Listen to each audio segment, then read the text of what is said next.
안녕하세요, 김현웅입니다. 안녕하세요, 최희정입니다. 네, 최희정 씨 모레가 무슨 날인지 알죠? 6.13 네. 지방선거죠. 그렇죠. 자, 이 6.13 지방선거에 대해서 궁금해하시는 분들이 많은데요. 그래서 오늘 시작은 6.13 지방선거에 대한 내용으로 네. 하겠습니다. 영상으로 먼저 확인하시죠. 여기 투표 장려를 위해 밤낮으로 애쓰는 한 남자. 6월 13일 여러분의 투표로 나와 내 가족, 우리 아이들의 환경이 바뀝니다. 이렇게 애쓰는데 과연 박수홍 씨는 지방선거에 대해 얼마나 알고 있을까? 박수홍 씨가 녹화 중이라는 정보를 입수. 상암동 채널A 녹화장을 급습한 제작진. 안녕하세요. 예, 안녕하세요. 네, 저희 김현욱의 굿모닝에서 나왔는데요. 네, 지금 대본 보시는데 잠깐 뭐 여쭤볼게요. 예. 6월 13일이 어떤 날인지 아세요 혹시? 6월 13일 뭐 현욱이 애 돌인가요? 농담이고 지방선거 날이잖아요. 그러면 박수홍 씨 혹시 어떤 분들을 정확하게 뽑는지, 어떤 직책의 분들을 뽑는지 혹시 알고 계시나요? 시도지사, 네. 교육감 잘 모르겠는데. 그래서 준비했습니다. 래퍼, 방송인, 예능 MC, 전직 아이돌, 개그맨 다 같이 풀어보는 뜻밖의 지방선거 큐! 여러분도 같이 풀어보세요. 자, 이번 6.13 지방선거에서는 투표용지가 총 7장이다. O 아니면 X. 자, 하나, 둘, 셋. 아, 요거 의식이 있어야 됩니다. 예. 전혀 모르겠다. 모르는데. 4대1이에요, 4대1. 야, 이거 진짜 이거 모르면 6점 큰일이다. 맞아. 확실해? 6점 맞아. 맞아요? 자, 짱이에요. 정답은 네. O입니다. 아, 이 기본적인 거 아닙니까? 일단 치는 사람 뺏는 거야. 잘 몰라요, 근데. 어떻게 알아요? 그럼 왜 투표용지가 7장일까요? 이번 지방선거는 모두 7개의 선거를 동시에 실시하게 됩니다. 교육감, 그리고 광역자치단체장, 기초자치단체장, 지역구 광역위원과 기초위원, 비례대표 광역위원과 기초위원 이렇게 모두 7장의 투표용지에 투표를 하시면 되는데요. 물론 예외는 있습니다. 제주특별자치도 같은 경우에는 5개, 세종특별자치시 같은 경우에는 4개 선거를 동시에 실시하고요. 국회의원 재보궐선거가 실시되는 12개 지역에서는 모두 8개의 선거를 동시에 실시합니다. 아셨어요? 두 번째 문제 갈게요. 자, 6월 8일과 9일에 실시된 사전투표에서는 아, 요거 다른 알죠. 동네 투표에 가서도 아, 요거죠. 자, 들게요. 자, 하나, 둘, 셋. 아, 당연한 거죠. 안 돼! 뭐 오죠. 오라고 들으셨는데요? 안 된다면서요. 안 안 돼! 된다고. 아니 근데 네. 돼요, 사전 돼요. 투표도 되고 다른 동네 가서도 되고 그러지 않아요? 네, 그쵸, 맞아요. 그쵸? 우리 동네만 되는 걸로 알고 있어. 자, 정답은 O입니다. 그렇죠. 자, 6월 8일과 9일 오전 6시부터 오후 6시까지 전국에 사전투표소가 설치되는데 이때 자신이 거주하지 않는 전국의 어떤 투표소에 가도 투표가 가능하다고 합니다. 선거 날 어디 뭐 피치 못할 사정이나 아니면은 뭐 놀러 갈 때도 미리 할 수 있는 거잖아. 근데 어떻게 이렇게 잘 맞춰요, 둘이? 그런 줄 아세요? 재미 없었어. 아니, 저 이제 알면 되는 거죠.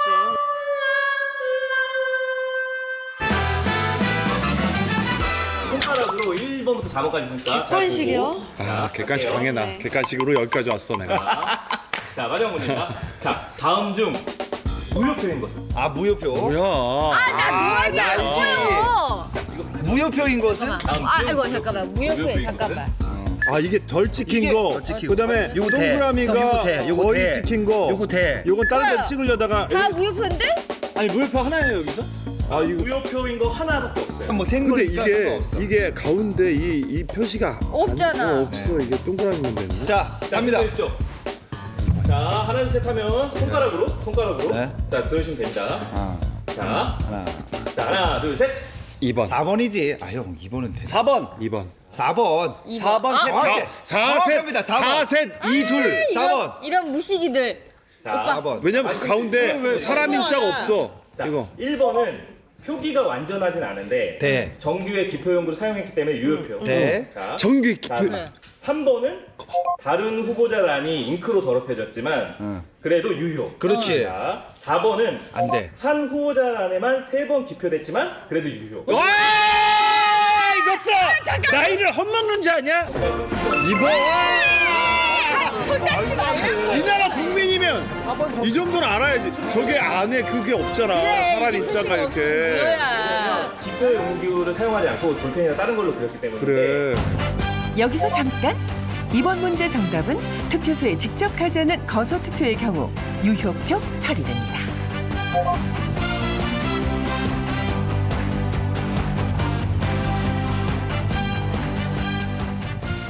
6.13 지방선거에는 한국 국적이 없는 외국인도 투표가 가능하다. O 아니면 X. 우리를 뭘로 보시는 겁니까? 하나. 잠깐만. 근데 교포는 안 되죠, 당연히. 해. 안 되죠. 시간 끌지 마. 국적이 없으면 안 되죠. 둘, 셋, 들어주세요. 당연한 거죠. 이거 우리를 뭐 너무 좀 어렵다 그런 건 이게 뭔가 함정이 있는 거야. 정답은 O입니다. 거봐, 내가 그랬잖아. 내가 니네들 말 들으면 안 돼. 거봐, 이 무식한 것들아. 예, 대통령 선거와 국회의원 선거는 오직 대한민국 국민만 참여할 수 있지만 지방선거는 외국인도 참여할 수 있습니다. 물론 모든 외국인이 가능한 것은 아니고요. 그 영주의 체류 자격을 취득한 후 3년이 경과하고 해당 지방자치단체의 외국인 등록대장에 등재되어 있는 외국인만 가능합니다. 참고로 대한민국은 아시아에서 외국인에게 지방선거권을 주는 유일한 나라입니다. 이야, 아시아에서 유일하게. 오늘의 우승자는 참가자 중 최고령자 박수홍.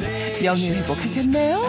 확실히 그 투표를 한 100번 하신 분들이 잘하시네요. 아니야, 나 2번밖에 안 했어. 무슨 소리 하시는 거예요? 세월이 몇 년인데요. 이분들이 거의 이승만 때부터 투표하지 않으셨습니까? 아니, 저희가 공부를 많이 해야 될 것 같아요. 좀 더 많이 관심도 가져야 되고요. 그렇죠? 저는 정말 정확하게 이 투표를 잘 할 수 있을 것 같아요. 자, 김현욱의 굿모닝 시청자 여러분, 6월 13일 우리의 권리자 의무입니다. 꼭 투표하세요. 투표 많이 하세요. 많이 하세요. 꼭 하세요.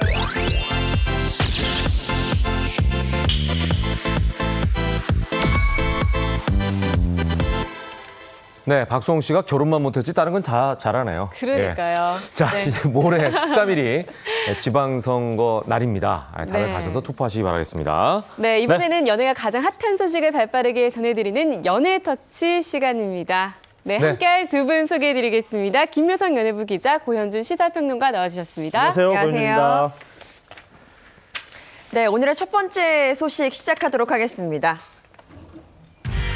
트로트계 대부 인생 2막 준비네요. 네, 트로트계 대부 어떤 분의 소식인지 궁금합니다. 네, 트로트계 대부 여러분들이 떠올릴 수도 있겠습니다만 네. 송대관 씨 이야기입니다. 뭐 해뜰날 네 박자 유행가 사실 부르는 곡마다 많이 히트가 됐는데 최근에 일련의 여러 가지 사건 때문에 방송 활동을 많이 하지 않았었어요. 네. 그런데 최근에 TV 방송을 통해서 본인의 집을 소개를 했습니다. 네, 네, 집이 네. 굉장히 넓고요. 화려해서 많은 분들의 눈길을 끌었습니다. 네.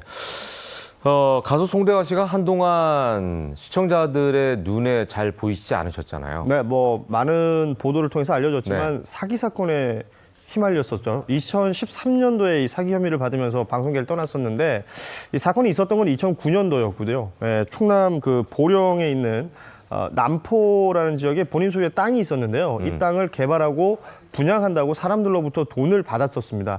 특히 그중에서 이제 캐나다 교포 A 씨한테 4억 1,400만 원을 받고 개발을 진행하지는 못했고 또 돈도 돌려주지 못해서 사기 혐의로 피소를 당했었고요.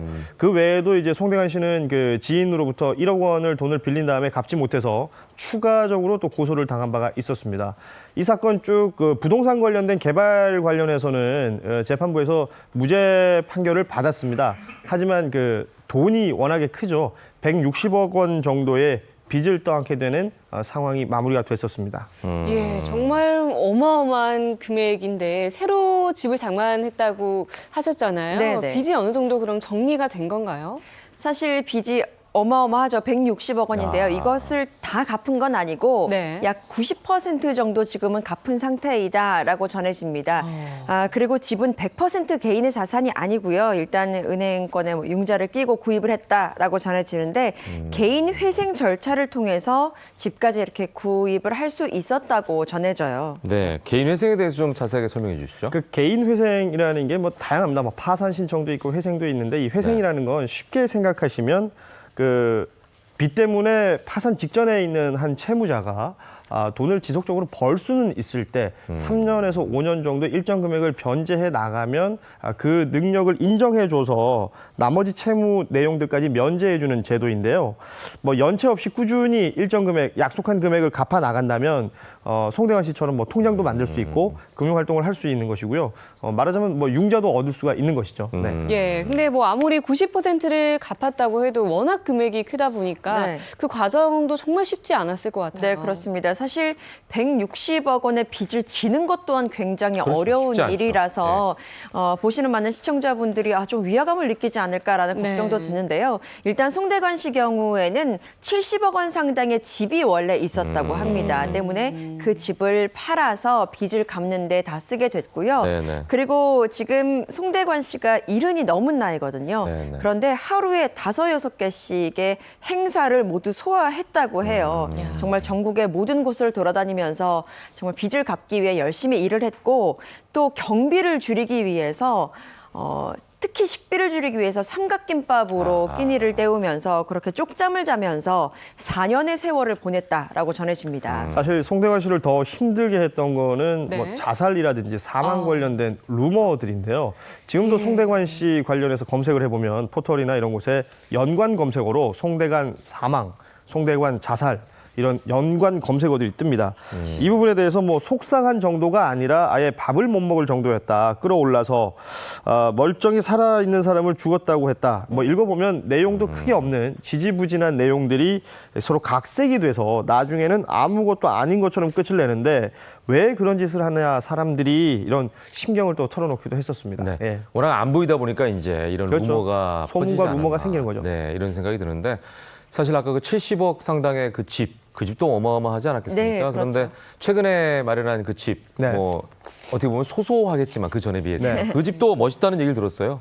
네, 그렇습니다. 일단 집이 멋있긴 한데요. 그 이유가 송대관 씨의 아내분께서 직접 이 인테리어를 하고 집을 꾸미는데 발품을 팔아서 움직였다고 합니다. 아무래도 사람을 부르고 그렇게 하다 보면 돈이 굉장히 많이 들잖아요. 그렇죠. 그래서 스스로 준비를 했고 덕분에 경비가 3분의 1 정도로 확 줄었다고 해요. 알뜰살뜰하게 꾸몄다라는 것이 전해졌고요. 또 주변에서 많이 도와줬다고 합니다. 뭐 의자라든가 소파 뭐 이런 것들을 다 선물로 줘서 집안을 채울 수 있었다라고 전해지네요. 예, 송대관 씨 정말 그동안 히트곡도 많이 남겼었죠. 신곡은 우리가 언제쯤 이제 들을 수 있을까요? 그 사실은 뭐 빚도 다 갚았고 법원에서 무죄 판결도 받았기 때문에 연예계 활동을 하는 것 자체는 큰 문제 없어 보입니다. 그리고 2018년도를 그러니까 올해를 목표로 해서 네. 한 번 더라는 신곡을 준비 중이라고 하시는데요. 이 한 번 더의 노랫말을 송대관 씨가 직접 썼다고 해요. 아시는 것처럼 송대관 씨 노래가 가사가 또 기가 막힌 노래들이 많죠. 그렇죠. 뭐 인생은 생방송 같은 건 대단히 철학적이기도 한데 네네. 그러니까 한 번 더 노래 내용을 보면 그 낙오한 사람들에게 최선을 다해서 모든 걸 준비해 놓고 나머지는 하늘에 맡기자. 뭐 이런 식의 어떤 희망을 주는 가사인데요. 본인에게 올해 안에 응원을 보내는 것 같기도 그렇죠. 하네요. 예. 올해 안에 그 신곡을 만나볼 수 있을 것 같습니다. 네. 송대관 씨의 신곡 다시 기대하겠고요. 왕성호 활동도 저희가 응원하도록 하겠습니다. 다음 소식으로 넘어가 보죠. 네, 두 번째 소식입니다. 대표 MC 커플의 은밀한 사랑이네요. 네, 연애 소식은 뭐 언제나 들어도 반가운데요. 이번에는 어떤 커플인가요? 네, 방송인 전현무 씨와 탑 모델 한혜진 씨의 이야기인데요. 사실 대표 MC 커플이라고 했잖아요. 한혜진 씨가 어느덧 대표 MC 그러네. 계열에 올랐습니다. 예. 최근에 또 예능 프로그램 하나의 MC를 맡으면서 대표 MC 커플이라는 수식어가 붙게 됐는데요. 이 두 사람이 공개 연애 중이잖아요. 그렇죠. 그런데 최근에 홍콩에서 여행을 한 모습, 데이트를 하는 모습이 많은 분들에게 포착이 이렇게 됐습니다. 그러니까 언뜻 보면 잘 모를 수도 있겠는데요. 네. 일단 저기 길다란 분이 한 명 보이는데 한혜진 씨가 역시 눈에 띕니다. 그 반바지가 전현무 씨예요? 네, 그렇죠. 홍콩 현지인 아니고요? 예, 아닙니다. 아닙니다. 저희가 이렇게 너무 큰 사진을 봐가지고 잘 모를 수도 있겠는데 네. 모델 포스를 뽐내는 분이 역시나 한혜진 씨고요. 네. 모자를 쓰고 흰 티에 반바지를 입은 분이 저 뒤쪽이에요. 전현무 씨인데 사실 목격자 이야기에 따르면 홍콩이 워낙 덥잖아요. 네, 습도도 네. 있어서 서로 이렇게 손을 잡고 다니거나 이럴 환경이 전혀 되지 않았다고 합니다. 그런데 한혜진 씨 모습을 보니까 당연히 그럼 주변에 전현무 씨가 있는 거 거 아니야? 라고 봤더니 역시나 있었는데 예. 당당하게 해외에서 네. 이렇게 연애를 즐기는 모습이 굉장히 보기 좋았다라는 후문이 전해집니다. 커플끼리면 옷을 좀 맞춰야 되는 거 아닌가요? 한혜진 씨는 관광객처럼 아주 멋있게 입고 오셨는데 전현무 씨는 현지인처럼 입고 있어가지고 이것도 전현무 씨의 감추기 패션 위한 건가? 코드가 또 나름 또 있으니까. 그러니까요. 네. 자, 아무튼 두 분 다 MC로서의 활약이 대단하지 않습니까? 네, 대단하죠. 그야말로 지금 뭐 대세 중에 대세가 아닐까 네. 싶습니다. 특히 전현무 씨 같은 경우에는 아시는 것처럼 언론고시 모두 패스했다라는 과거 이력도 화제가 되고 있고 네, 네. 방송사에서 뭐 대표 아나운서로 활동하다가 지금은 프리랜서 선언을 했죠. 프리랜서 선언하고 방송가에서 지금은 최고의 주가를 올리고 있는데 네. 연간 수입이 한 30에서 40억 정도가 네. 되는 대표적인 프리 선언이지만 그 MC로 자리 잡고 있는 것이고요. 2017년은 아시는 것처럼 연예대상 2관왕에 오르기도 했었습니다. 그리고 그의 피앙세 한예진 씨 데뷔 19년 차 톱 모델입니다. 예전부터 한국을 대표하는 여성 모델들 쭉 이어왔었죠. 그 계보를 잇고 있는 한예진 씨인데 세계 유명 런웨이에도 다 서면서 한국을 대표하는 탑 모델로 활동해 오다가 최근에는 그 대표 MC가 되고 있는데요. 프로 방송인으로 맹활약을 하고 있습니다. 2017년도 연예대상 그 시상식에 메인 MC를 보기도 했을 정도니까 방송계의 가장 지금 핫한 여자 MC 중에 한 명이 아닐까 생각을 해봅니다. 놀라운 거는 19년 동안 활동했다는 거네요. 와, 그렇죠. 야, 정말 대단하네요. 예. 이렇게 두 사람이 활발하게 활동을 하다 보니까 아무래도 서로에 대해서 가장 잘 알고 있는 이 각자 상대방에 대한 폭로가 나오기도 할 것 같아요. 네, 그렇죠. 이 두 사람이 명 MC인 게요. 시청자들이 가려워하는 곳을 잘 긁어주는 것 같아요.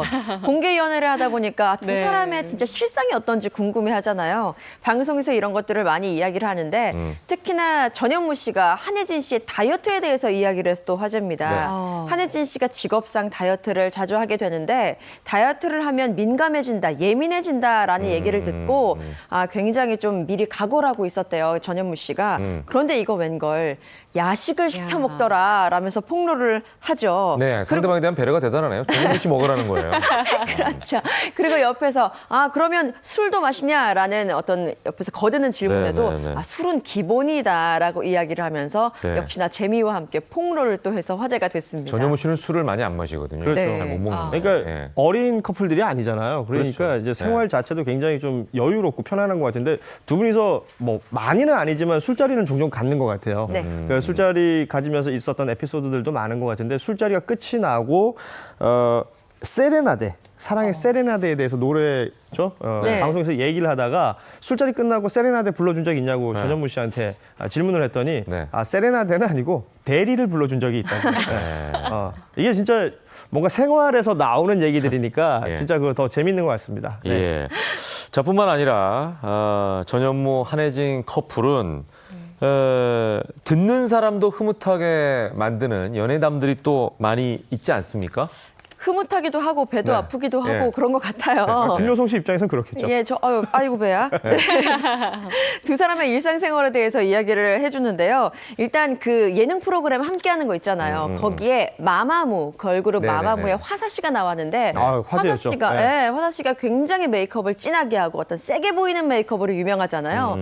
그래서 점도 더 진하게 찍어서 부각을 시킨다라고 했더니 전현무 씨가 역시 화사 씨니까 어울리는 거다. 아주 매력 포인트가 된다라고 네, 이야기를 네. 합니다. 그랬더니 옆에 있던 한예진 씨가 그럼 나도 점 하나 여기 좀 찍어야겠다라고 이야기를 하니까 전현무 씨가 그건 나랑 좀 상의를 해보자. 무슨 갑자기 점이냐. 짜장면 먹다가 뭐 묻은 것도 아니고 라고 핀잔을 줬더니 혜진 씨가 막 왜 나만 짜장면이냐면서 앙탈을 부립니다. 네. 이런 부분이 방송을 통해서 다 공개가 돼요. 네. 흐뭇하기도 하고 네. 배도 아프기도 하고 예. 저는 배가 아픕니다. 이게 이제 두 사람이 호흡이 잘 맞는 거고 그렇죠. 궁합이 맞는 거예요. 이게 그러네요. 여자 입장에서는 방송이라도 그거 안 돼요. 들으면 네. 화낼만 하거든요. 서운할 수 있죠. 그러니까 이걸 이해해 주니까 이제 둘이 케미가 좋은 거죠. 네, 맞아요. 예. 이렇게 두 사람의 달달한 모습이 정말 보기 좋은데요. 지금은 공개 연애를 하고 있지만 사실 그전에는 비밀 연애를 분명히 하는 기간이 있었을 거잖아요. 그러니까 두 사람이 호감을 가지고 연애 감정이 생겼는데 예. 이제 공개하고 싶지는 않았었나 봐요. 처음에는 좀 비밀 연애를 해왔던 걸로 알려져 있죠. 네. 그런데 뭐 전현무 씨는 아시는 것처럼 그 목소리라든지 외모라든지 이렇게 전 국민이 다 알고 있는 유명한 방송인이고 한혜진 씨는 만만치 어딜 가도 않죠. 티가 나지 않겠습니까? 네. 그 우월한 기럭지 때문에라도 티가 많이 났을 텐데 그럼에도 불구하고 이게 비밀 연애를 하려고 하다 보니까 데이트 장소로 선택이 됐던 곳이 한혜진 씨의 부모님 집이었다고요. 네. 그러니까 몰래 데이트를 하는 곳을 찾다가 한혜진 씨 부모님 집에 가서 데이트를 하게 되는데 그때마다 한혜진 씨 어머니에게 부탁을 했겠죠. 그럼 한혜진 씨 어머님이 또 흔쾌히 받아들이시고 어머님은 본의 아니게 옆집에 가 계셨다고 합니다. 아니 데이트하는데 왜 어머님이 없어야 되죠? 난 왜 이해가 안 되네요. 글쎄요, 저도 잘 모르겠네요. 저도 잘 아니, 모르겠어요. 어떤 데이트를 하길래? 뭐 보통 방문 열어놓고 있어라 뭐 이런데. 예. 어쨌든 쿨한 어머니다라고 결론을 지을 수 있겠는데요. 네. 두 사람이 얼마나 처절할 정도로 데이트를 했냐라는 에피소드가 있습니다. 궁금하네요. 전현무 씨가 너무 많은 주목을 받다 보니까 이거 오토바이를 하나 사야 되는 건 아니냐. 왜냐하면 오토바이를 타면 헬멧을 헬멧을 쓰니까. 쓰게 되잖아요. 헬멧 쓰고 차 타면 조금 웃기니까 네네. 헬멧을 쓰고 사람들 아무도 안 보게 데이트를 하려면 네. 오토바이도 있어야겠다라면서 정말 그 정도의 각오까지 했었다고 해요. 근데 전현무 씨는 네. 몸만 봐도 아마 티가 날 거예요. 아니, 그러니까 이제 온 국민이 다 아는 몸매에 또 외모가 돼가지고 또 이게 자동차 극장 에피소드가 있는데 맞아요. 아시는 것처럼 이 자동차 극장은 인터넷으로 예매가 안 돼요. 맞아요. 그래서 현지에 가서 직접 그 표를 끊어야 되는데 한혜진 씨는 워낙 키가 크니까 이제 몸을 움츠리고 본인이 아닌 것처럼 그러시고 아마 뭐 보조 속에 앉아 있겠죠. 그렇죠. 전현무 씨는 이제 음성 변조를 했다고 합니다. 네. 두 장이요. 뭐 이런 걸 했다는데 뭐 그래도 다 들키지 않았을까요? 전현무 씨 목소리가 왜 저래? 이랬을 수도 있어요. 네. 김유선 기자 표현대로 그렇게 처절하게 비밀 연애를 하다가 네. 결국에는 어떻게 들통나게 된 거죠? 그러니까 들통이 났다라기보다는 저는 두 사람이 자처한 것 같아요. 워낙에 사랑이 막 타오르니까 숨길 수가 없잖아요. 맞아요. 네. 비친과 사랑은 일주일에 4번 이상을 만났답니다. 아유.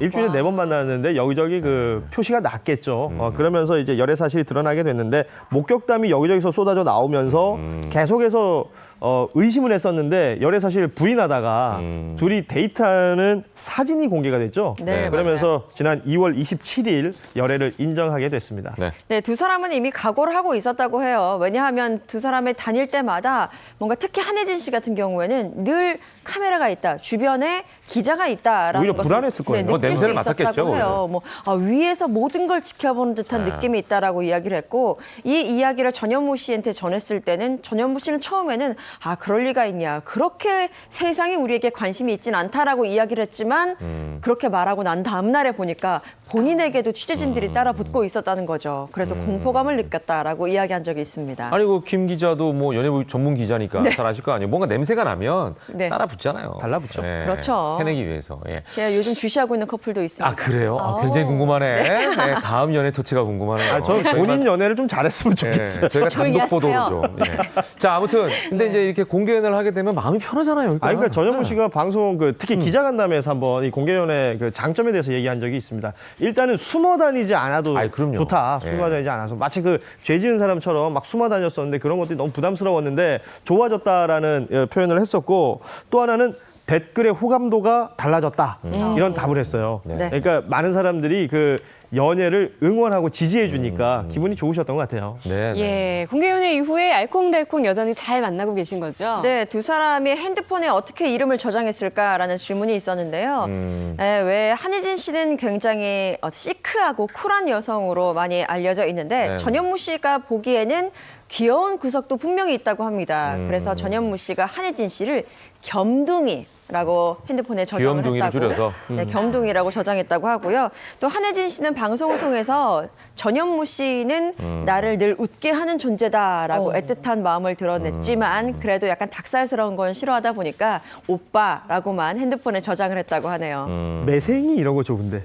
어머머머. 그 전현무 씨가 이게 사랑꾼이에요, 확실히. 제가 뭐 여기저기 그 서치하다 보면 뭐 각종 SNS들 보게 되는데 네네. 최근에 한혜진 씨가 새로운 프로그램에 MC로 이제 발탁이 됐잖아요. 그런데 공교롭게도 동시간대 다른 채널에서 전현무 씨가 진행하는 프로하고 이제 경쟁을 하게 그러네. 됐거든요. 그런데도 불구하고 전현무 씨가 한혜진 씨 MC 발탁을 축하하는 화환을 보내가지고 또 화제가 됐었는데 이 화환이 그 SNS, 그러니까 방송사에서 이 전현무 씨가 이런 축하 화환을 보냈다는 걸 SNS에 올리기도 했어요. 네, 네. 사진이 공개된 적도 있었는데 겸둥이 응원한다고 화환도 보내주시고 한혜진 전현무 너무 달달한 거 아니에요? 라고 이제 방송사에서 이런 게시물을 하나 올렸었거든요. 네, 네. 그 내용을 보면요. 전현무 씨가 보낸 그 화환에 걸려 있던 글귀가 네. 톱 모델이 톱 MC가 되는 순간이라고 우와. 적혀 있습니다. 이게 그야말로 외조를 하고 있다는 그러네요. 거겠죠. 예, 예. 예. 이런 경우는 경쟁 프로라고 할 수가 없죠. 예, 두 사람 프로 중에 아무거나 봐도 두 사람은 기쁠 테니까. 뭐 윈윈이죠, 뭐. 그러네요. 자, 다음 소식으로 넘어가 보죠. 네, 세 번째 소식입니다. 싱글 데디의 시크릿 웨딩 마치입니다. 네, 요즘 스타들의 결혼 소식이 참 많이 들리고 있는데 이번에 준비하신 싱글 데디 어떤 분이시죠? 뭐 노래면 노래, 연기면 연기, 뮤지컬이면 뮤지컬, 방송 진행이면 진행. 오만석 씨가 예, 드디어 그 결혼 소식을 전해왔습니다. 지난 9일이었죠. 소속사를 통해서 밝혔는데 교제 중이던 여성분과 올해 초 간소한 가족식을 진행했다라면서 결혼 사실을 알렸습니다. 네. 오만석 씨, 드라마, 뮤지컬, 예능 등 뭐 못하는 게 없는 정말 만능 연예인 아니겠습니까? 그럼요. 예. 99년에 연극 파우스트로 데뷔를 했는데요. 그 이후에 연극, 뮤지컬, 종횡무진 활약을 했고 드라마를 통해서 또 자신의 활동 영역을 넓히게 됩니다. 대중적으로 인기를 많이 누리게 됐고요. 또한 입담이 굉장히 뛰어나잖아요. 굉장히 재밌는 분이어서 예능 MC로도 활약을 했습니다. 그리고 최근에는 뮤지컬 맨 오브 라만차를 통해서 또 관객들을 즐겁게 하고 있네요. 예, 이런 오만석 씨가 말씀하신 것처럼 시크릿 웨딩 마치를 올린 이유가 있겠죠? 사실은 저도 친한데 네. 전혀 몰랐어요. 네. 네. 아무래도 그 친하다고 할 수가 없겠네. 배우자에 대한 배려겠죠. 배우자는 그 연예인이 아니다 보니까 배려하는 차원에서 좀 조심스럽게 얘기를 했던 것 같은데요. 작년 5월에 사실은 지금 현재 그 배우자분하고 열애설이 거론이 될 때도 굉장히 조심스러운 태도를 보였었습니다. 네. 뭐 연애 소식은 전하는데 이게 조심스러운 단계다라고 얘기를 했었고요. 그 아무래도 지금 현재 아내인 이분이 그 연예인이 아니니까 네, 여러모로 그렇죠. 조심스러운 모습을 계속해서 보여줬었습니다. 네, 또 오만석 씨가 사실 과거에 한 차례 이혼의 아픔이 있었기 때문에 조심스러운 면이 더욱더 있었을 거고요. 네, 2001년에 결혼을 했다가 6년 만에 이혼을 했었거든요.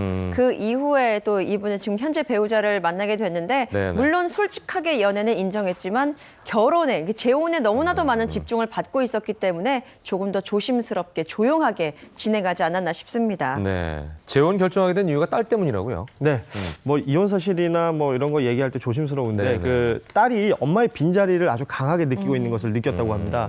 뭐 명절이나 사람들 모이는 또 가족들 모이는 자리에 어디 갔다 오다가 네네. 딸이 한 번은 계속 침울한 표정을 짓고 있었대요. 네. 그래서 네. 딸을 위해서 또 재혼을 결심하게 됐다라는 얘기를 남긴 적이 있습니다. 네네네. 역시 뭐 어쩔 수 없는 아빠네요. 그죠? 네. 그렇죠. 네. 자, 오늘 얘기 여기까지 듣겠습니다. 두 분 네. 말씀 고맙습니다. 감사합니다. 고맙습니다.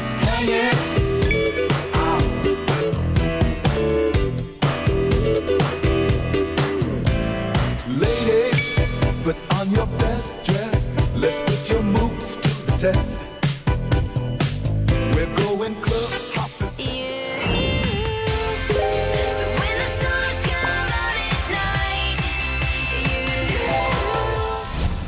생방송을 함께하고 있습니다. 김현웅의 굿모닝. 지금 시간은 8시 29분, 30분을 향해서 달려가고 있습니다. 네. 자, 이번에는요, 여러분이 궁금해하는 뷰티 정보를 전해드립니다. 체인지미 시간인데요. 오늘 도움 말씀 주실 세 분 소개해드리겠습니다. 개그우먼 장미화 씨, 그리고 지서연 경맥 마사지 전문가님, 그리고 정재행 한의사 세 분 반갑습니다. 안녕하세요. 네. 반갑습니다. 네, 오늘 체인지미 시간에서는요, 특별한 도구 없이 팔다리만 주물러도 몸이 개운해지고 또 쓱 쓰다듬기만 해도 뱃살이 쏙 빠지는 예뻐지는 마사지 비법을 소개해드리겠습니다. 뿐만 아니라 집에서 혼자 할 수 있는 셀프 마사지 비법까지 알려드릴 테니까 기대해 주시고요. 장미화 네. 씨는 평소에 마사지 좋아하시게 생기셨어요. 어떻게 하셨어요? 굉장히 좋아합니다. 그러니까 여성분들 다 좋아하잖아요. 네. 거의. 근데 집에서 혼자 하는 게 좀 잘 안 될 때가 있어요. 그럼 귀찮기도 하고. 그리고 이렇게 만지면서도 내가 제대로 만지는 건가? 맞아, 잘못 만지고 있어서 오히려 더 나빠지는 거 아닌가? 이런 생각 들 때도 있어요. 맞아요. 네. 네, 오늘 저희가 경맥 마사지 음. 전문가분을 모셨는데요. 사실 저는 경락은 많이 들어봤는데 맞아요. 그렇죠. 경맥은 뭔가요? 경락 마사지 얘기는 많이 들어보셨죠? 그러니까요. 네. 근데 경맥은 뭐냐면 이 경락이라는 게 한의학에서 보면 우리 몸의 기운이 통과하는 통로라고 볼 수 있고요. 우리나라를 비유해서 본다면 부산 가는 철길, 그다음에 고속도로 이런 게 바로 경락이라고 할 수 있거든요. 네. 그런데 경맥은 뭐냐면 이 경락에서 경맥과 낙맥으로 나눠져요. 그러니까 경맥은 좀 더 이 기운이 흐르는 통로 중에서 근간이 되는 줄기라고 보시면 되고요. 낙맥은 그 옆에 있는 가지. 그래서 간선도로. 예. 경맥은 좀 더 굵고 예, 이렇게 세로로 나와 있고 그 낙맥은 가로 내지는 사선으로 돼 있고요. 그리고 한의학에서 경맥은 우리 몸에서 좀 더 깊숙한 곳에 있고요.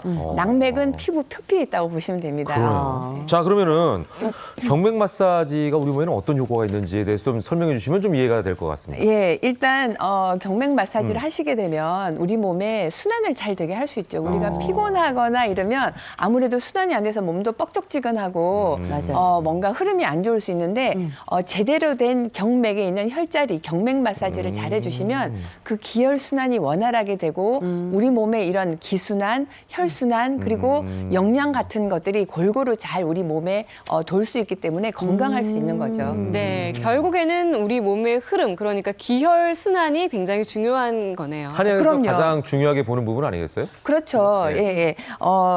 기혈을 잘 흐르게 하시려면은요, 일단은 이 경맥 순환이 잘 되는 게 좋은데, 이 경맥이라는 것 중에서 특히 이제 한방에서 중요한 게 12경맥이라고 있어요. 이 12경맥이 뭐냐면 우리가 오장육부 얘기하잖아요. 그러면 오장 5개, 육부 6개, 그럼 12는 뭐냐? 거기에서 심포라는 게 더 보태져서 간신, 비폐신, 심포, 담, 소장, 위, 대장, 방광, 삼초 이렇게 해서 12개 경맥이 우리 몸에 장부부터 시작해서 표피까지 이렇게 흐르는 거예요. 그런데 손가락 끝이나 발가락 끝에는 이 경맥이 표피에 나와 있지만 다른 부분은 장기랑 연결돼 있어 속에 있어요. 깊게 흐르고 있어요. 그런데 이제 이런 부분들을 잘 흐르게 해주면은 몸이 더 건강할 수가 있는 거죠. 그러네요. 예. 예. 자, 그렇다면은, 이제 12개의 경맥. 이게 굉장히 중요하다. 이 얘기를 하신 셈인데, 기혈 흐름을 원활하게 하기 위해서 여기에 이제 결론적으로는 경맥 마사지가 도움이 된다라는 걸로 우리가 얘기를 할 수 있을 것 같아요. 그렇습니다. 네. 몸속 곳곳에 노폐물이 쌓여 있는데 이럴 때 경맥 마사지를 해주면 통로를 자극해서 정체돼 있던 기혈을 다시 잘 흐를 수 있게 도움을 줄 수가 있습니다. 네, 아유, 목소리가 듣고 싶었어요. 옆에 한 말씀도 안 하고 계셔가지고. 네. 네, 이제 지금부터 뭐 여러 가지 얘기를 하셔야 될 것 같습니다. 자, 결국은 스탐 제거가 키포인트가 된다. 라고 이제 우리가 흔히 한의학에서는 얘기하는 얘기잖아요. 그럼 내 몸에 습담이 쌓여 있는지 안 쌓여 있는지 이거부터 확인해야지 없을 거 아닙니까? 그렇죠. 일단 습담이 뭔지는 아세요, 김현욱 아나운서? 아니, 그러니까 우리가 한의학에서 습담이라고 그러잖아요. 그렇죠. 이제 뭔가 당연히 찌꺼기, 그렇죠. 목대물 이런 거 아니에요? 예, 습담은 뭐냐면 그 한의학에서 보면 그 비생리적인 체액이라고 그래서 우리 몸에서 생리적인 체액은 혈액. 그리고 뭐 현대의학적으로 말하는 호르몬이나 이런 모든 액체 성분이 생리적인 체액인데요. 이런 것들이 잘 흐르지 못하면 물도 흐르는 물은 괜찮은데 고여 있는 물은 썩듯이 우리 몸에 이런 생리적인 체액이 잘 흐르지 못하면 이게 이제 문제가 생긴 게 습담으로 되는 거고요. 우리 몸에 이런 습담이 쌓여 있는지 어떤지를 알 수 있는 포인트가 바로 간단하게 혈을 보면 아실 수가 있습니다. 저를 비추는 이유가 이거 뭐 내면을 달라는 얘기인가? 아니 우리가 그렇게 일단 혈을 보시면 다들 혀 색깔은 붉은색이죠. 그렇죠. 그러니까 약간 핑크색이라고 할 수 있어요. 그렇죠. 적당하게 붉은색이 정상적인 혀고요. 혀 색깔이 지나치게 시뻘개요. 빨간색. 이거는 안 좋은 거예요. 아, 그래요? 요거 몸에 무슨 열이 있는 거예요. 몸에 상어바 같은 거 먹었을 때 그렇죠. 조스바 같이 시커멓게 되거나 너무 빨갛게 돼 있을 때는 몸에 문제가 있는 건데요. 주로 이제 많이 시뻘건색, 붉은색일 때는 몸에 열이 있는 거예요. 그래서 뭐 심장 부분에 열이 있거나 그래서 열이 있다 보면 혈압도 더 생기게 되는 거고요. 그리고 혀 색깔이 또 창백하신 분이 있어요.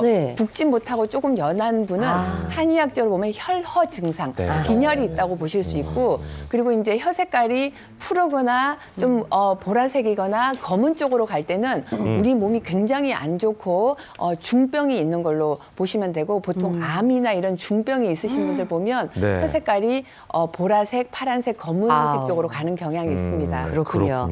이게 혀 색깔만 봐서도 우리 건강을 알 수 있다는 게 되게 신기한데, 근데 혀 색깔 말고 그 왜 설태라 그러잖아요. 이렇게 하얗게 끼는 거, 예, 그걸 보고도 우리 건강을 알 수 있다고 들었는데 맞나요? 예, 맞아요. 우리 장미아 씨 혀 한번 내밀어 봐주시겠어요? 어머, 이렇게 또 깊은 속까지 보시려고. 네, 한번 살짝 내밀어 드릴게요. 그러니까 이게 여성분에게는 신뢰가 예, 아닙니다. 이거는 뭐 실례가 아니라. 근데 선홍색 빛이에요. 근데 이제 살짝 이렇게 이제 떠세요. 미화 씨처럼 이렇게 설태가 살짝 하얀색이 살짝 있는 게 정상이에요. 그래요? 예, 그런데 이제 미화 씨가 보면 혀 측면에 살짝 이제 이빨 자국처럼 치흔이라고 하죠. 그런 게 보이는 분들이 있어요. 이런 분들은 몸이 좀 피곤하고 기운이 떨어지고 힘든 거예요. 일이 워낙 많으시니까. 예, 그리고 이제 혀에 태가 많이 꼈다. 하얀색이라 하더라도 두껍게 꼈거나 설태 색깔이 누렇게 꼈다. 이런 분들은 습담이 좀 많이 있고 뭔가 흐름이 안 좋다고 볼 수 있죠. 예, 저도 지금 거울이 준비되어 있는데 이따 카메라가 없을 때 한번 확인해봐야겠어요. 그리고 이 설태나 뭐 혀뿐만 아니라 혀 모양으로도 건강을 확인할 수 있다고 들었거든요. 예, 그렇죠. 이 혀를 내밀어 봤을 때 금방처럼 미아 씨처럼 치흔이 있는 경우는 이제 기력이 좀 떨어지고 피곤하고 그리고 특히 이제 비위 기능이 약해졌을 때 치흔이 많이 나타날 수 있고 저기 오른쪽 피곤하면 옆에 편에 막 이렇게 되잖아요. 그렇죠. 예. 그리고 지금 왼쪽에 있는 혀처럼 저렇게 이제 논바닥처럼 혀가 갈라져 있어요. 물을 부어주고 갈라져 싶네요. 있다면 아무래도 이제 몸에 열이 많은 경우인데 주로 우리가 열이 많이 올라오는 경우가 우리 스트레스 받았을 때 열 받는다고 하죠. 그러니까 스트레스를 극도로 받았을 때 우리 몸에 열이 올라오면서 저렇게 혀가 갈라질 수 있고 저런 게 이제 심하게 앞쪽까지 갈라져 있거나 움푹 패이거나 색깔이 너무 빨갈 경우는 아무래도 몸에 문제가 있거나 예, 그 건강 상태가 지금 조금 적신호가 오는 거기 때문에 좀 휴식을 취해 준다든지 물을 좀 많이 마신다든지 몸을 조금 이렇게 보호하고 쉬어 주실 필요가 있습니다. 그러네요. 예. 자, 이제 이렇게 뭐 여러 가지 우리 건강 상태를 볼 수 있는 방법 그리고 경맥에 대한 얘기를 했는데 이제 본격적으로 지세현 전문가께 이제 집중적으로 좀 질문을 해야 될 것 같습니다. 내 몸속에 쌓인 습담을 없앨 수 있는 마사지 지금부터 한번 해볼까요? 네. 예, 저희가 한번 이동해 보도록 하겠습니다. 네. 침대가 있네요. 네. 예, 누군가 들어 누워야 될 것 같죠? 분위기가? 예. 누굴까요? 절 것 같아요. 네. 빙고? 네. 제가 한번 누워볼까요? 누우는 게 맞아요, 지금? 네. 미리 의상도 편하게 입고 오셨어요. 네. 세상에 이렇게 만인이 보는 앞에서 누우려니까. 일단 누울까요? 네, 편하게 누우시면 되세요. 네. 자, 이렇게 누우면. 네. 자, 진짜 요즘 옷은 그 마사지숍에 가면 주는 편안한 그런 옷을 좀 입고 오셨어요. 마치 찜질방처럼. 네. 네, 아까 말씀드린 것처럼 12개의 기를 아주 간단하게 나누어서 자극할 수 있는 방법을 보여드릴 텐데요. 네. 집에서 사용하시는 오일 부드럽게 발라주시고요. 네. 자, 먼저 팔 바깥면에 있는 게 폐하고 대장이에요. 자, 이 부분을 너무 세지 않게 부드럽게 자극을 해주시고요. 자, 손끝으로 가면 이 폐와 대장 기를 자극할 수 있는 정혈이라는 부분이 있어요. 그래서 기를 세게 만지는 것보다는 정혈을 자극해서 혈이 잘 돌 수 있게 자극을 주는 거예요. 손가락 굉장히 지금 보니까 부드럽게 손 동작이 세 보이지가 않아요. 예, 굉장히 부드럽게 이렇게 만져요. 지금 저 장미아 씨 입장에서는 압이 어느 정도나 느껴지나요? 지금 뭐 그냥 아주 기분 좋은 정도로 그냥 부드럽게 부드러운 것보다 아주 조금만 강하게 이렇게 해서 이분이 돈 벌 수 있겠나 싶을 정도로 가볍게. 경맥 마사지라고 하니까 굉장히 아플 거라는 편견을 사실 가지고 있었거든요. 맞아. 근데 그렇지 않아요, 지금. 근데 너무 아프면 사실 받기가 어렵잖아. 네. 그죠? 받으면서도 긴장하시게 되고요. 맞아요. 하나의 점을 자극하는 게 아니라 크게 뚫려 있는 길의 흐름을 도와주는 거기 때문에 압이 셀 필요는 없고요. 선생님, 근데 이거 받을 때 어떻게 뭐 손목에서 이 겨드랑이 쪽으로 한다, 아니면 뭐 반대쪽으로 한다, 그런 방향이 있나요? 위, 아래 뭐 이런 게? 저는 주로 몸 안쪽에서 바깥쪽으로. 안쪽에서 바깥쪽으로? 그래서 몸 안쪽에서 정혈 쪽으로, 손끝, 발끝에 다 정혈이라는 게 있어요. 그래서 이제 우물이라고 생각하시면 되세요. 여기는 우물, 여기는 바다.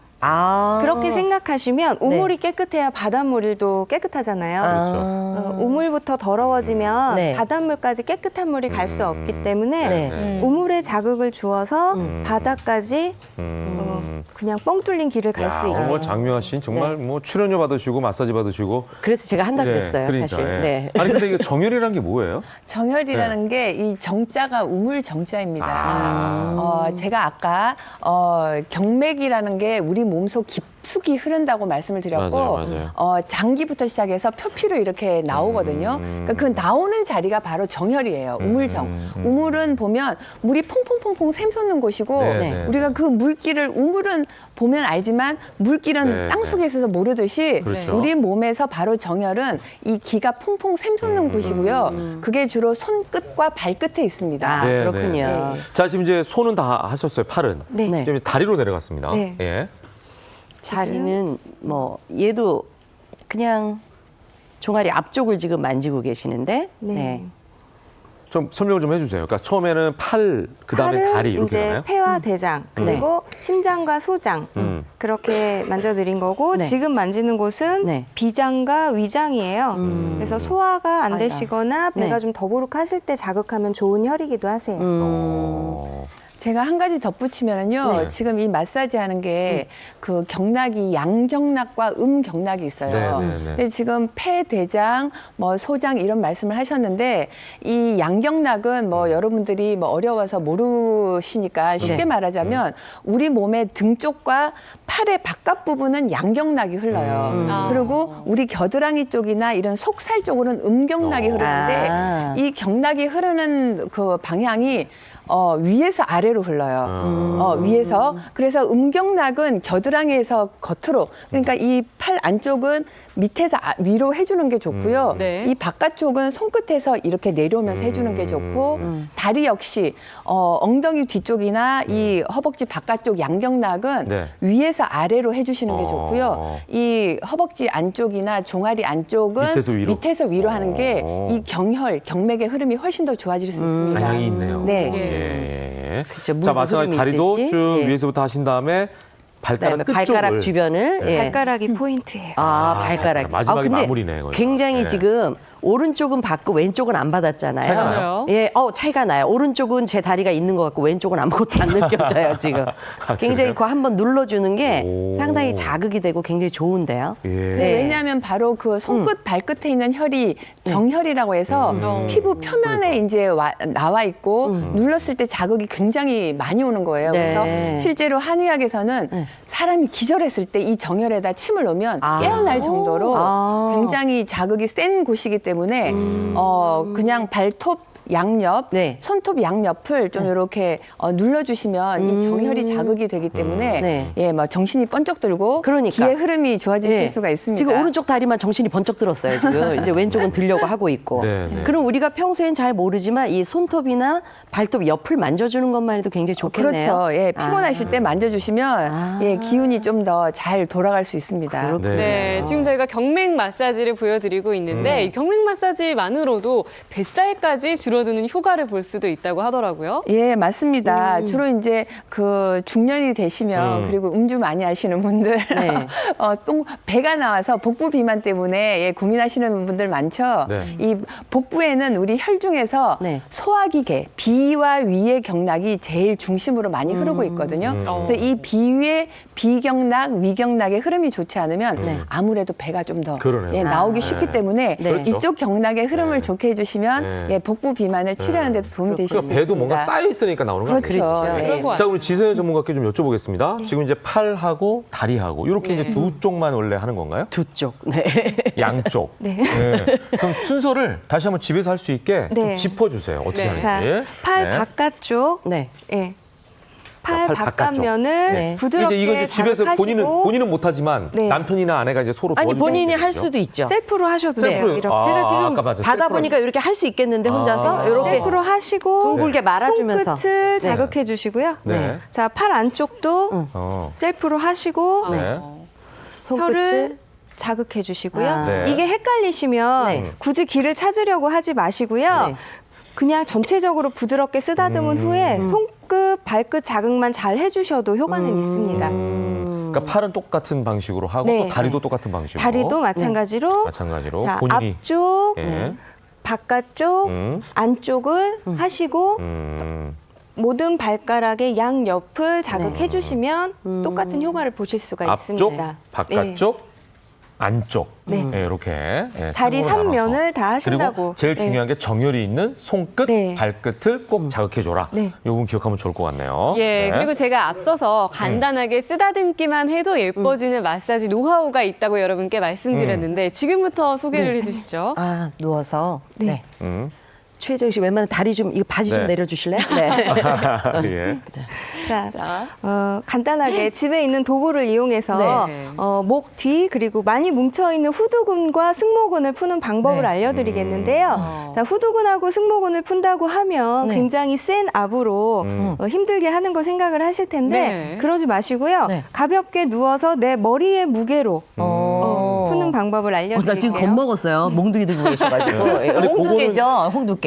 그러니까 편안하게 네. 우리가 네. 구매할 수가 있는 건가요? 이거 저기 밀가루 칼국수나 뭐 할 때 이렇게 미는 그거예요? 거 있잖아요, 홍두깨. 요거보다 조금 더 길면 사용하시기가 편한데요. 네네. 그냥 둥근 도구는 아무거나 사용하실 수 있다고 보시면 됩니다. 둥글면. 네. 네. 칼국수를 밀지 말고 머리 네. 뒤쪽에 가볍게 넣어주시고요. 네. 자, 이 도구로 누르거나 세게 당기는 게 아니고요. 자, 도구를 머리에 힘 빼시고요. 네.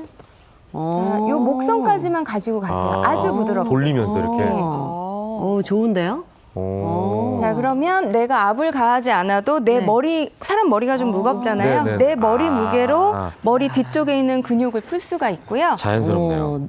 편안하니까 눈이 저절로 감기네. 오, 좋아요. 그러니까 지금 후두근을 자극하고 있는 거고요. 그러니까 뒤 머리 끝 쪽, 그죠? 네. 우리 스트레스 받으면 거기가 좀 당기고 아프잖아요. 네. 아까는 전체적으로 펴주셨지만 지금은 이제 왼쪽, 오른쪽을 이게 끝을 지금 이렇게 엇갈려서 뒤틀어서. 이것도 마찬가지로 힘 주지 마시고요. 네. 지렛대 원리로 이거는 받쳐놓고 네. 얘만 살짝 올려주시면 되세요. 그러네. 승모근은 승모근은요? 어떻게 할까요? 자, 승모근은 네. 고개를 살짝 옆으로 돌려주시고요. 네. 그냥 이렇게 부드럽게 굴려만 주세요. 요즘 뭐 반죽하듯이. 거북목 있으신 분들 많다 네. 보니까 승모근이 많이 뭉치더라고요. 그리고 여름에 이제 파인 옷 입으실 때 여자분들은 승모근 살짝 내려주시면 네, 네. 옷 매무새도 좀 예뻐지시고요. 자, 이렇게만 자극해도 네. 목이 한결 부드러워지실 거예요. 네. 자, 우리 전문가께서 한 가지는 좀 확실하게 해 주시고 가야 될 것 같아요. 경막 마사지를 하고 나면 즉각적인 효과가 있습니까? 네. 효과가 있어요? 바로 효과가 나타나서 네. 즉석에서 뱃살이 줄어드는 효과가 있고요. 네. 기혈이 우리 몸을 다 도는 데는 약 30분 정도가 소요가 됩니다. 28.8분 정도 네. 후에 사이즈를 재면 조금 더 줄어있는 거를 보실 수가 네, 있습니다. 초보자가 하기에 혹시 주의사항은 없는지 궁금하네요. 일단 주의하셔야 될 거는요. 이 경락은 우리 몸을 중심으로 좌우에 대칭으로 다 있어요. 네. 한쪽만 있는 게 아니거든요. 네, 네. 그렇기 때문에 해주실 때 항상 좌우 밸런스를 맞춰서 해주시고요. 네, 네. 간혹 내가 어디가 안 좋다 그래서 그 부분만 너무 집중적으로 하다 보면 또 좌우 밸런스, 각 경맥의 밸런스가 네, 깨질 네. 수 있기 때문에 네, 네. 골고루 해주시는 게 좋고요. 네. 마지막으로 효과를 확실히 보려면 아까 말씀드린 우리 가장 피부 표면에 나와 있는 혈, 정혈을 자극을 해주시면 가장 효과를 보실 수가 있습니다. 네. 야, 뭐 지서연 전문가께서는 지금 끝까지 프로의 모습을 보이고 계시네요. 네, 장미아 씨를 마무리를 해주고 계십니다. 자, 오늘 경맥 마사지에 대해서 저희가 자세하게 살펴봤습니다. 두 분 말씀 잘 들었습니다. 고맙습니다. 감사합니다. 네. 자, 지난해 국민건강보험공단 통계에 따르면요, 국내 탈모 인구가 약 1,000만 명을 넘어섰다고 하는군요. 특히 네. 20, 30대 젊은 층에서 크게 증가하고 있다고 하는데요. 탈모의 원인과 해결책까지 짚어드리겠습니다. 함께 보시죠. 국내 탈모 인구 1,000만 시대. 국민 5명 중 1명은 탈모로 고통받고 있다는데요. 탈모로 인한 스트레스로 대인기피증은 물론 우울증까지 초래하는 심각한 상황. 게다가 갈수록 기승을 부리는 미세먼지와 황사 역시 탈모에 악영향을 끼치며 발병을 유발하고 있습니다. 현대인의 골칫덩어리가 된 탈모. 생활 속에서 탈모를 치료하고 예방할 수 있는 방법을 소개합니다. 최근 부쩍 심해진 탈모 증상 때문에 관련 병원을 찾았다는 한 중년 여성. 나이 들면서 왜 머리를 감았을 때 그 빠지는 그 많아져요. 손에 그 많이 막 이렇게 묻어나요. 머리카락이. 그럴 때마다 되게 속상했거든요. 정확한 진단을 위해 우선 두피 상태부터 체크해 보는데요. 모발이 확실히 전체적으로 가늘고 힘이 없어서 이렇게 머리가 날린다 그러죠? 예. 나이가 들면서 머리카락이 빠지는 건 자연스러운 일이지만 줄어든 머릿수 때문에 한숨만 나옵니다. 빈 느낌이 많죠. 머리 이렇게 올렸을 때 비어 보이는 그런 공간도 많고 그리고 바람 불고 하면 이게 그게 보이니까 살 이런 게 많이 보이니까 그때마다 스트레스가 참 많아요. 탈모와는 관련이 없을 것 같은 풍성한 머리숱을 가진 한 남성. 병원엔 무슨 일이죠? 머리숱이 많아 보이시는데 병원은 무슨 일로 오신 거예요? 제가 얼마 전에 사실 그 수술을 받았는데 우리 모발이식 수술을 했는데 그거 이제 자리 잘 잡혔는지 확인하려고 왔습니다. 제가 20대 중반이었을 때 저 30대 중반까지도 봤어요. 네, 거의 뭐 10살 계급에서 아저씨라는 소리도 좀 듣고. 20대부터 탈모가 시작됐다는 남성. 갈수록 넓어지는 이마만큼 근심도 커져갔다는데요. 지금은 마지막 희망이었던 모발 이식 수술로 자신감을 되찾았다고 합니다. 일단 제 나이를 찾았죠 먼저. 제일 좋은 거는 나이대가 되게 젊어 보인다는 소리도 많이 듣고 뭐 훨씬 어려 보인다 뭐 이런 말들이 너무 좋았습니다. 탈모 발명 원인에 맞는 적절한 치료로 이제는 새 삶을 살게 됐다는 남성. 최근 탈모 환자 중 젊은 층이 50% 가까이를 차지했는데요. 스트레스가 가장 큰 요인이라고 합니다. 또한 갈수록 심각해지는 미세먼지 역시 탈모를 부추기는 주요 원인. 미세먼지가 흔히 호흡기에도 나쁘고 피부에도 나쁘다는 걸 흔히 알고 계세요. 근데 두피도 피부기 때문에 두피와 모발은 미세먼지의 영향을 받습니다. 모발이 재생되는 능력이 미세먼지로 인해서 떨어지게 되면 탈모도 더 쉽게 악화될 수 있다고 생각이 됩니다.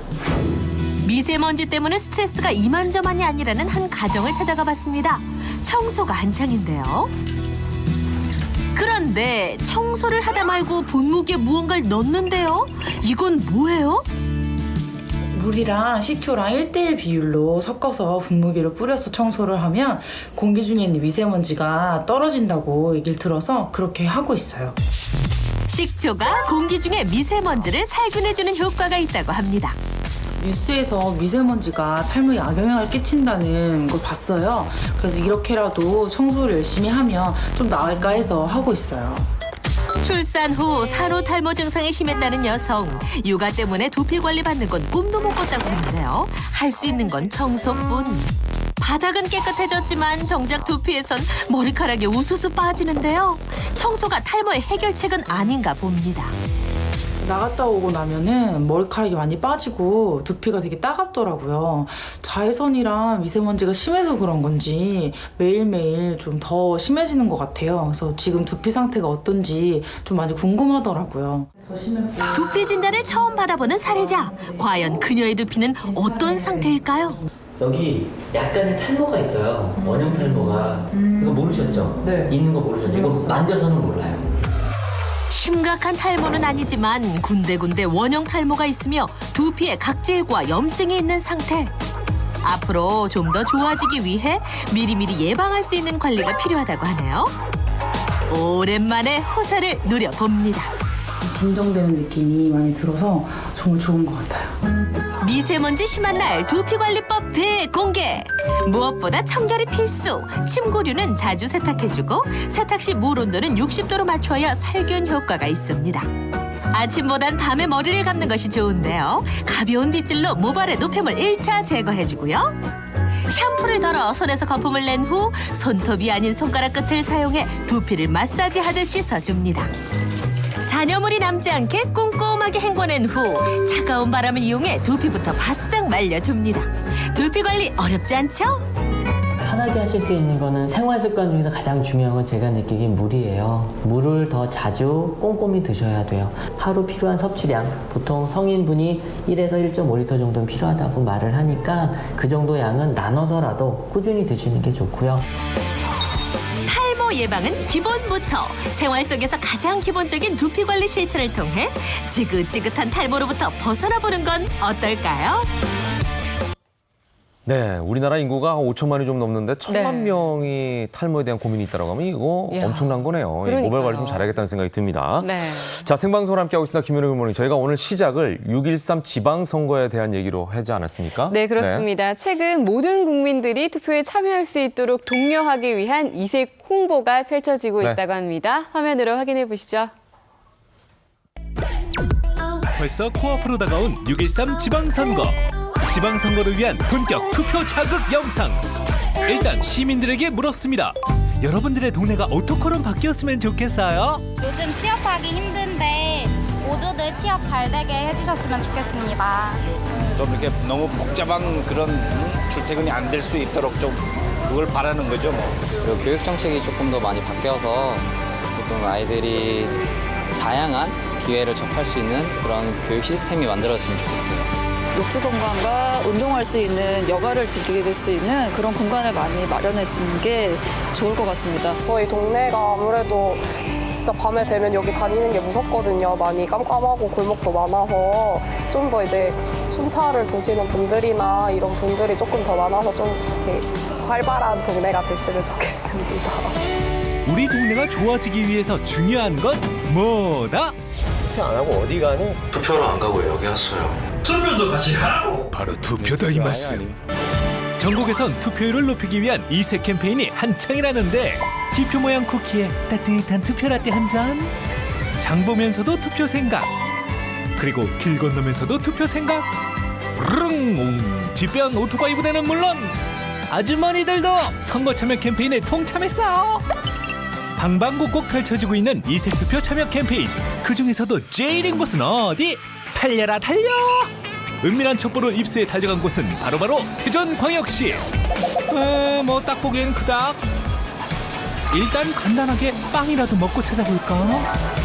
오호, 장사 잘 되네 이 빵집. 이 곰보빵이 인기 메뉴라는데요. 정말 인기 많다너. 근데 자세히 보니까 투표 홍보 문구가 인쇄되어 있다? 투표해요 빵? 어머 이건 사야 돼. 빵에 기표 도장이 쾅쾅쾅. 이 빵은 이번 6월 13일 지방선거를 맞이해가지고요. 선거관리위원회와 함께 만들게 된 투표빵입니다. 기표 모양으로 시선 붙잡고 맛으로 마음도 붙잡는다. 좋은 취지에 담긴 것 같고 뜻깊은 맛있어 보여요. 이런 거 하면은 그래도 사람들이 한 번은 생각하지 않을까요? 투표율도 빵빵해졌으면 좋겠어요. 이번엔 평범한 동네 슈퍼마켓으로 보이는데 사실 이곳은 나들가게 140여 곳과 협력해 투표 캠페인을 펼치는 슈퍼마켓이라고.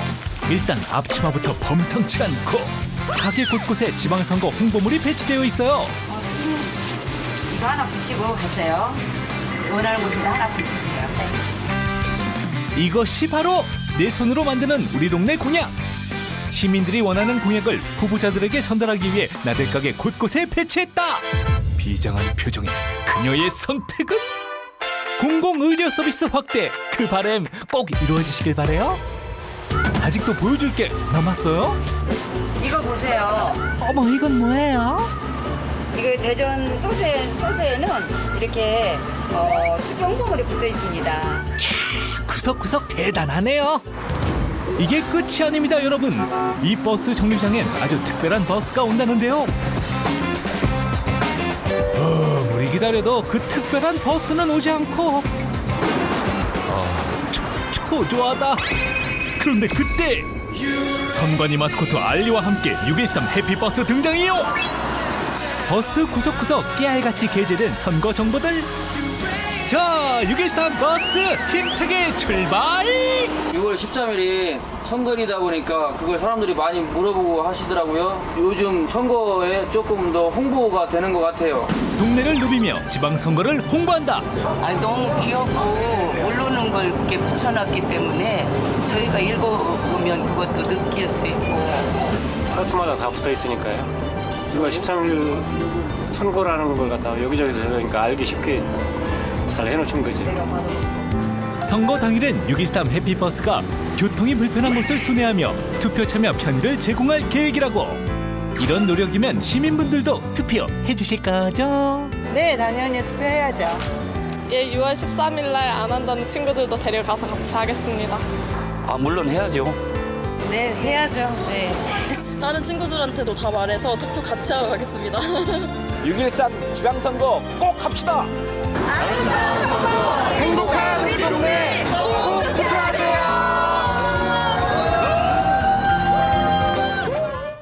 네, 영상 보신 것처럼 네. 모레 6.13 지방선거일 여러분들 한 분도 빠짐없이 투표 꼭 하시기 바랍니다. 네, 투표하는데 불편함이 없도록 날씨가 좋았으면 좋겠네요. 네. 날씨 살펴보겠습니다. 김혜연 기상캐스터, 날씨 전해주세요. 네, 주말 동안 곳곳에 비가 내리면서 더위가 한풀 꺾였습니다. 지금은 영남 지역을 중심으로 비가 내리고 있는데요. 오늘은 비 예보와 함께 곳곳에 소나기 소식도 있습니다. 휴대하기 쉬운 우산 반드시 챙기시기 바랍니다. 먼저 어제부터 이어지던 비의 경우 영동 지역은 오전엔 대부분 그치겠고 전남 남해안과 영남은 낮까지, 제주는 밤까지 이어지겠습니다. 소나기의 경우 영동과 일부 영서를 제외한 중부지방은 오후부터 밤 사이, 남부지방은 오후부터 내일 새벽까지 곳곳에 내리겠고요. 천둥, 번개가 동반될 수 있겠습니다. 피해 없도록 미리 시설물 점검해 주시기 바랍니다. 그 사이 예상 강수량 보시면 중부에 5에서 20mm, 남부지방은 10에서 많게는 40mm가 예상됩니다. 현재 기온 서울 19도, 광주 18도, 부산은 16도를 보이고 있고요. 낮 기온은 서울이 25도, 강릉 20도, 부산 21도 등 동풍의 영향을 받는 동해안 지역은 예년 기온을 3에서 5도가량 밑돌며 20도 안팎까지 내려가 서늘하겠습니다. 지금 일부 남해상과 동해상으로 풍랑특보가 발효 중입니다. 물결이 최고 4m까지 높게 일겠고요. 내륙 곳곳으로도 바람이 강하게 불겠습니다. 또 오늘부터 당분간 바닷물 높이가 높은 기간입니다. 남해안은 침수 피해 없도록 각별히 유의하시기 바랍니다. 내일은 영남 내륙으로 소나기가 지나겠고요. 지방선거가 시행되는 수요일부터는 다시 더위가 시작될 것으로 예상됩니다. 비로 인해 오늘 대기질 걱정은 없겠습니다. 다만 강원 산지와 비가 내리는 지역으로는 안개가 짙게 껴 있으니까요. 교통안전에 각별히 유의하시기 바랍니다. 지금까지 상암동 채널A에서 굿모닝 날씨 전해드렸습니다. 이번엔 영상으로 보는 이슈 시간인데요. 네. 얼마 전에 아주 화려했던 부산 모터쇼 개막 소식을 저희가 전해드린 기억이 있습니다. 네, 그렇습니다. 주말을 맞아서 많은 관람객들이 부산을 찾았다고 하는데요. 자세한 내용 영상으로 확인해 보시죠. 부산 백스코에서 개최된 2018 부산 국제 모터쇼. 9개 나라 183개 회사가 참가한 이번 모터쇼에는 화려한 최첨단 미래 자동차가 전시됐습니다. 현대자동차가 공개한 미래형 컨셉트카인 르필 후즈부터 화려한 디스플레이 그릴이 특징인 벤츠의 미래형 컨셉트카 EQA, 자율주행 기능을 갖춘 아우디의 미래형 컨셉트카 일레인도 관람객의 눈길을 사로잡았습니다. 특히 주말을 맞아 가족 단위 관람객이 많았습니다. 자동차 모양의 트리가트에서 기념사진을 찍으며 즐거운 한때를 보내는 관람객들. 저희 아들이 차를 너무 좋아해요. 아들이니까 뭐 그런 관심이 많아서. 특히 어린 아이들에게 가장 큰 인기는 한 카드사가 마련한 유아용 자동차였습니다. 삼성카드 다이렉트 오토는 최저 할부 금리를 지향하고 있습니다. 근데 아직까지 많이 모르시는 분들이 많이 있으셔가지고 삼성카드 다이렉트 오토를 여러분한테 알려드리고 싶어서 행사에 참여하게 됐습니다. 화려한 자동차의 축제인 부산 국제 모터쇼는 17일까지 이어집니다. 채널A 김진입니다. 짧은 소식 하나 전해드리겠습니다. 네. 국내산 유구의 우수성을 알리고 소비를 촉진하기 위한 2018 유구사랑 유구데이 행사가 지난 9일 서울 광진구 어린이 대공원에서 개최됐습니다. 행사에 참석한 유구자조금관리위원회 박대한 위원장은 소비자들에게 안전한 먹거리를 공급하고 국내 쇠고기 산업을 지키는 천병 역할을 하겠다고 말했습니다. 국내산 유구는 우수한 품질과 안정성에 가격력까지 갖춘 소중한 우리나라의 그 식량 자원입니다. 네, 생방송 함께했습니다. 김현웅의 굿모닝 6월 11일 월요일 순서는 마칠 텐데요. 다시 한번 강조하겠습니다. 13일 모레 꼭 투표하시기 바랍니다. 네, 그렇습니다. 내일과 모레 이 시간에는 특집 방송이 준비되어 있고요. 네. 김현욱의 굿모닝은 결망입니다. 저희는 6월 14일 목요일 아침 8시에 다시 찾아뵙겠습니다. 행복한 하루 되시기 바랍니다. 고맙습니다. 감사합니다.